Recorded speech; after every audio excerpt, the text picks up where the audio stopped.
Really sorry that I'm not able to deliver this PowerPoint and this presentation to you live. However, my current location in the middle of the Pacific Ocean here in Hawaii makes the timing pretty difficult to do so. So I'm pleased to be able to offer this basic information to you, and I'm very happy that my colleague Maria Lena, our W Plus coordinator, will be attending live and be able to answer any questions you may have.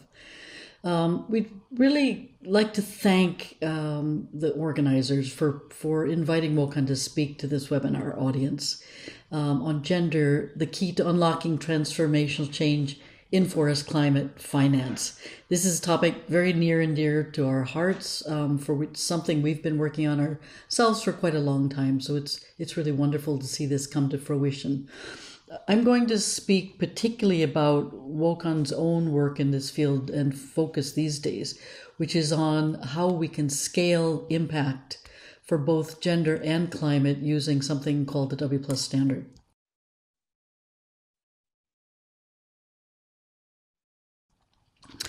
So first of all, let me a very brief introduction to WOCAN for those of you who don't know us.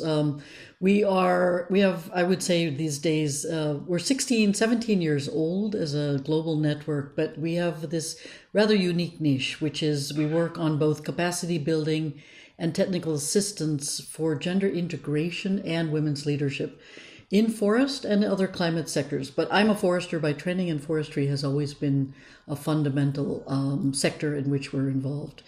And we have the W Plus standard, and so this provides us again a niche to find a way to be able to measure and quantify women's empowerment benefits within projects, and then to build this market around the credits that are generated as a result, a kind of a certification. And this is done to incentivize both project developers, as well as fundamentally and really significantly to increase the capital flow of investments and funds for gender-related activities. And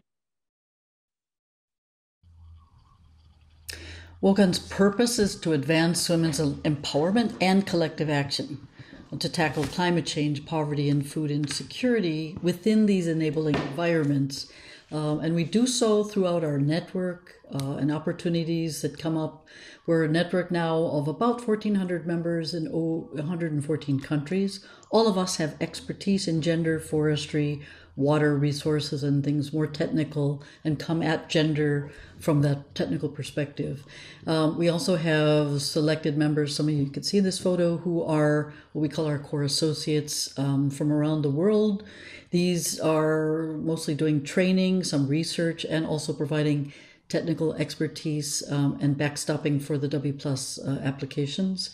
So we do a lot of gender and climate related services for gender training, gender action plans, assessments, research, etc.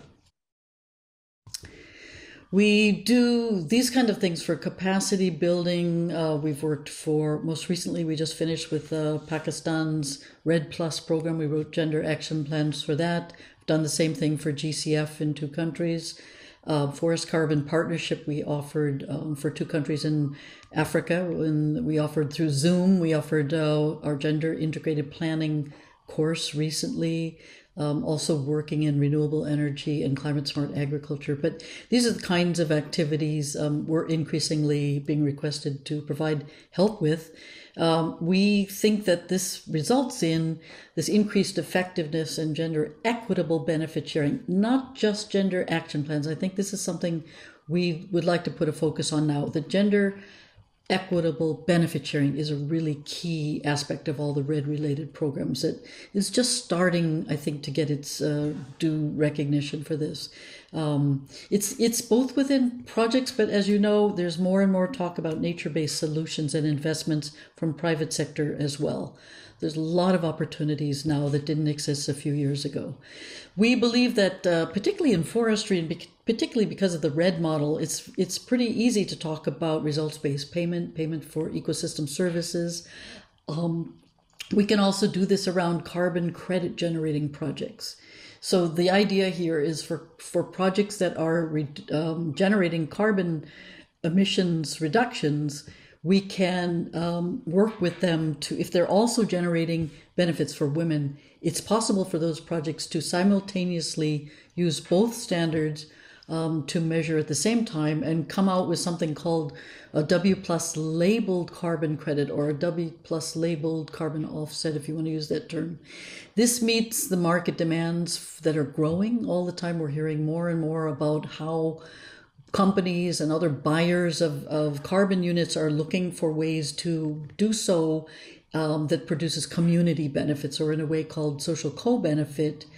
Increasingly, we're hearing they're also interested in having SDG impacts, or in the world of impact investing, it could be called ESG impacts, environment, social, and governance. The idea of having a rigorous way to measure those impacts is important and allows investors in particular and donors to be sure that what they're funding is in fact having the intended outcomes. So the idea of also returning the revenues to the projects themselves, the funders, and women in the, so everybody gets a benefit out of this kind of measurement. The W plus standard was devised in, I think it was 2014, 2015, when we started to realize that what we were doing for capacity building, for gender integration, was not sufficient. It was necessary, but not sufficient to get the kind of outcomes we think are needed for projects, for example, in forestry, to deliver gender equitable benefits. So we thought that we needed to be able to, we learned about the carbon measurement standard and market, and we thought, would it be interesting to try to do something similar to that, but this time focused on social impacts and environmental, and economic and impacts of women's empowerment. So we developed, we talked to women's groups we had relationships with in Nepal and in Kenya, and went to them and said, what does women's empowerment mean to you? What would we measure if we were to develop a metrics around this? They developed these same six in both parts of the world, these same six categories that we call domain that you see here in this wheel.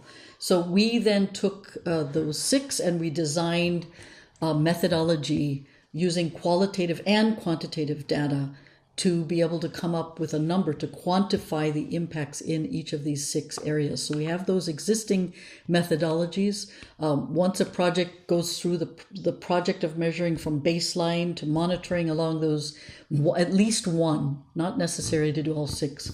If it chooses one and it can show that it's had measurable impact for women, then we generate what we call W plus credits or W plus units.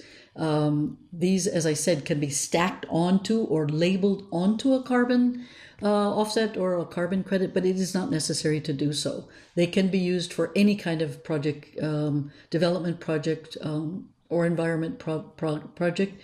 Does not necessarily have to be measuring carbon. 20% of the revenue of the sale of each of those units, and remember, they're tradable assets. They're out there being sold to companies, to governments, to investors. But 20% of that is required by the standard to be granted to women's groups engaged in the project. Very key component is that these women can use that funding as they deem best fit. They have a lot of great ideas on how to use funds like that for the sake of their community, and they can do so. We won the Momentum for Change Women for Results Award for this. The value is that it can be also used as a design document because it has the indicators. So you can start a new project and already know what you're going to be measuring at the end and use the standard to develop a project. Or it could be used to screen across a portfolio, as we're doing right now with Shell Foundation.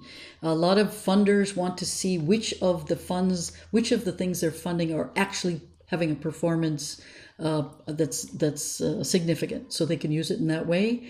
And we're doing that already, as I said here, with forest climate projects that are funded by some of these organizations. This results in increased gender integration. Quality of the project is better. Women's involvement is higher quality. And it gives investors and funders a greater confidence that those results are real and these are not pink-washed things that people are bragging about when it doesn't actually have any real reality on the ground. And then again, it provides this new revenue source. We're building a new market around women's empowerment, and particularly women's empowerment that's related to climate mitigation. And so feel free to ask more questions to Maria Elena or get in touch with me. But thank you very much for this opportunity.